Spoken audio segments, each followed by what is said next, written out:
taking office. It's remarkable, too, to see how much more positive Nancy Pelosi is about the whole thing. Well, it's great. It seems like a good idea. They took direct action. So people on the same side, you could do the same thing if you were President Trump and you have a different reaction from the Democratic side. Without the War Powers Act, you wonder if Congress, like Senator Murphy, is upset about it. Why wasn't I told ahead of time? Senator Murphy's a Democrat from Connecticut, and he said this was conducted without the approval of Congress. He voiced concerns about the February strikes in the same region, and he said it's starting to look like a pattern of hostilities under the War Powers Act, and he hopes to be briefed on why Biden decided to do this. Right. He says both the Constitution and the War Powers Act require the president to come to Congress for a war declaration under these circumstances. So he wants for the administration and the Pentagon to brief Congress to show why exactly they just did that over the weekend. Jim Hansen says, and he served in the Army and Special Forces, he was on Fox and Friends First a little while ago, and he said, what exactly is the administration doing? Watch. I'm concerned, though, that the Biden administration hasn't shown any kind of a coherent policy towards Iran.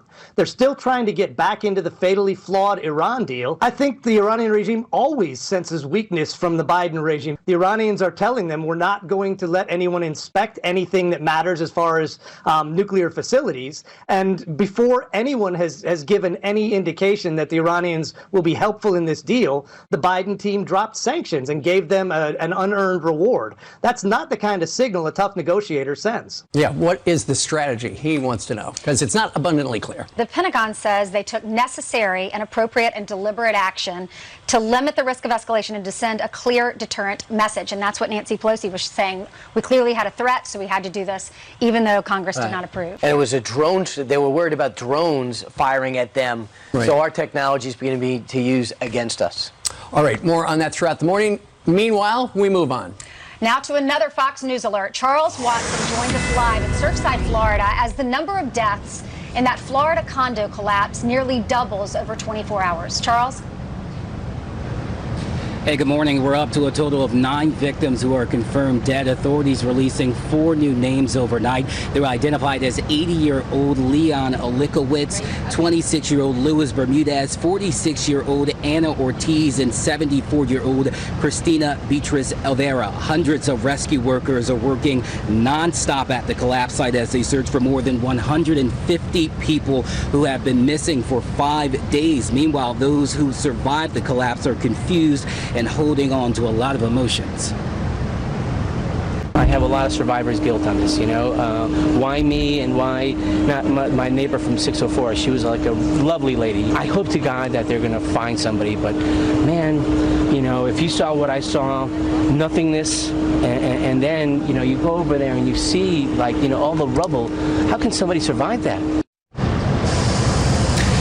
And yesterday, the families of the missing were allowed to visit the collapse site, many shouting messages in hopes of finding loved ones under the heavy concrete and twisted metal. FEMA is on the ground providing support along with the Army Corps of Engineers, which will now assess the structural integrity of buildings near the collapse site as investigators try to figure out what caused the Champlain Tower South to suddenly collapse. This as we learn a Surfside, Florida official told residents the building was safe. According to published reports, the remark came less than 6 months after a stunning inspection report from 2018 revealed major structural issues needed to be repaired, a project that would have cost around $9 million. And guys, the nearby city of Seattle will begin conducting inspections on condo buildings beginning today.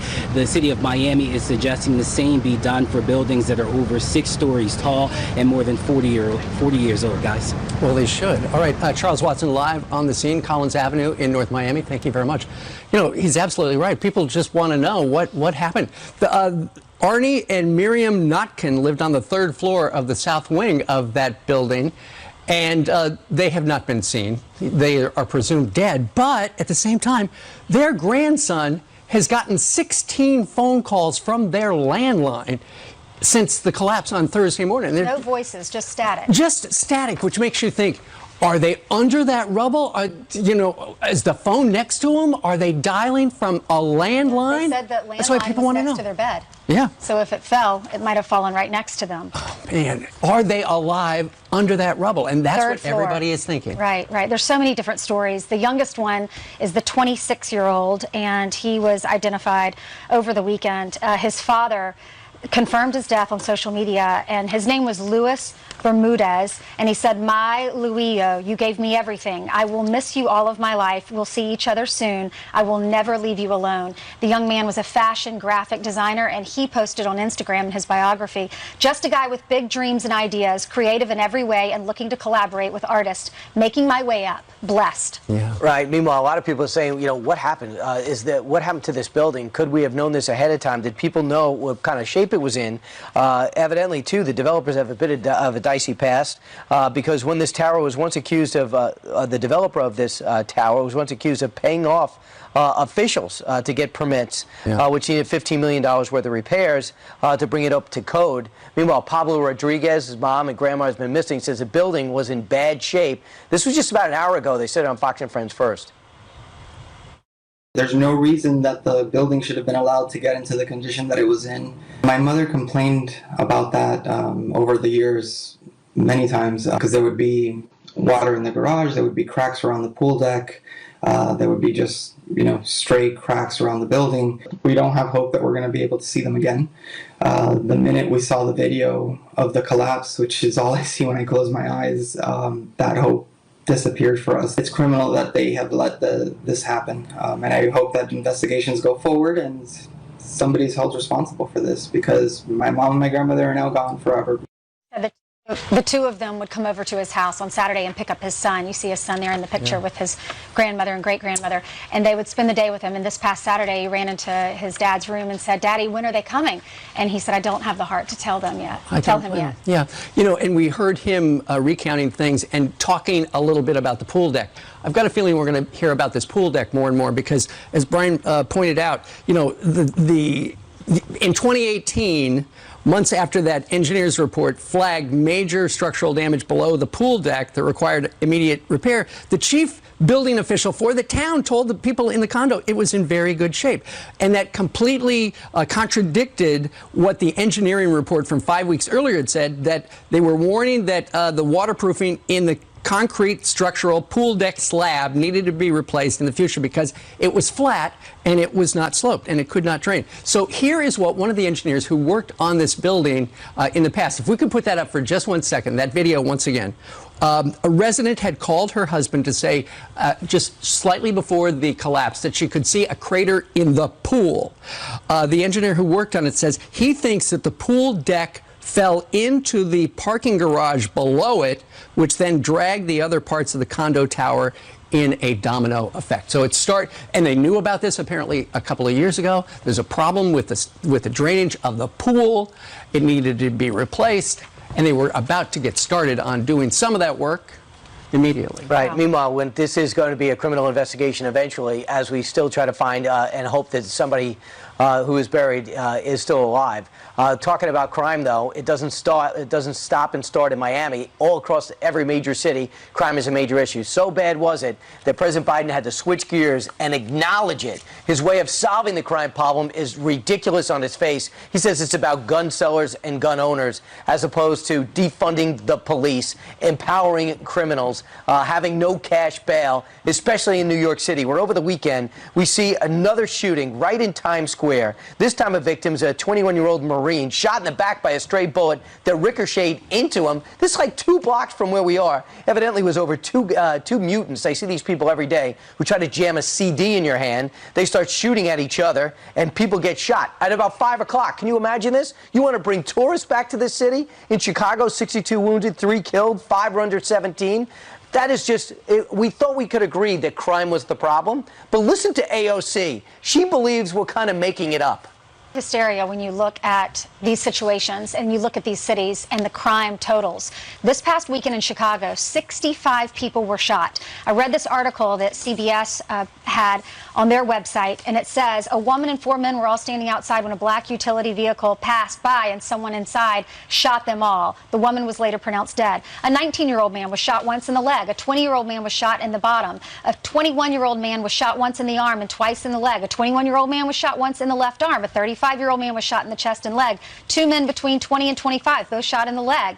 A 25-year-old man was shot in the stomach and drove himself to the hospital. The list goes on and on. 65 in 1 weekend alone. It's heartbreaking. And for, that Marine, the 21-year-old Marine who just graduated from the Citadel. With his wife and his right, and his sister and the in-laws. He was in New York for a baptism.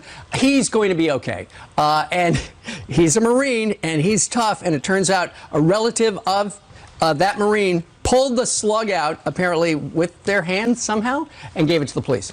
That is just a block away from where we told you last month a little 4-year-old and a couple of others were struck by random violence. They were at Junior's. Some people at Junior's eating cheesecake said that they were everyone ran into the hotel, into the Marriott Hotel. It happened right outside of the hotel, right there on 45th and Broadway, I believe. But a few blocks from us. And see, that's it right there. And this all comes after, and we're smart. We remember all the talk of defunding the police. Well, a lot of places tried to make it look like that. And some towns did do just that. They took money away from the police. And that has brought us where we are. However, the Democrats, looking at the poll numbers right now, and Yahoo News survey said 36% of Americans approve of Joe Biden's handling of crime. 36%, only about a third, whereas 44% are disapproving. So what are they doing? They're rewriting history. And now they've figured a way to come up with this narrative that says, you know what? We tried to fund the cops, but the Republicans in one of those rescue bills all voted against it. That's what Cedric Richmond, an advisor to the president, claimed yesterday on Fox News Sunday. Let's talk about who defunded the police. When we were in Congress last year trying to pass a rescue plan, I'm sorry, not the rescue plan, but an emergency relief plan for cities that were cash-strapped and laying off police and firefighters, it was the Republicans who objected to it. And in fact, they didn't get funding until the American Rescue Plan, which our plan allowed state and local governments to replenish their police departments and do the other things that are needed. So look, Republicans are very good at staying on talking points of who says defund the police, but the truth is they defunded the police. That is not true.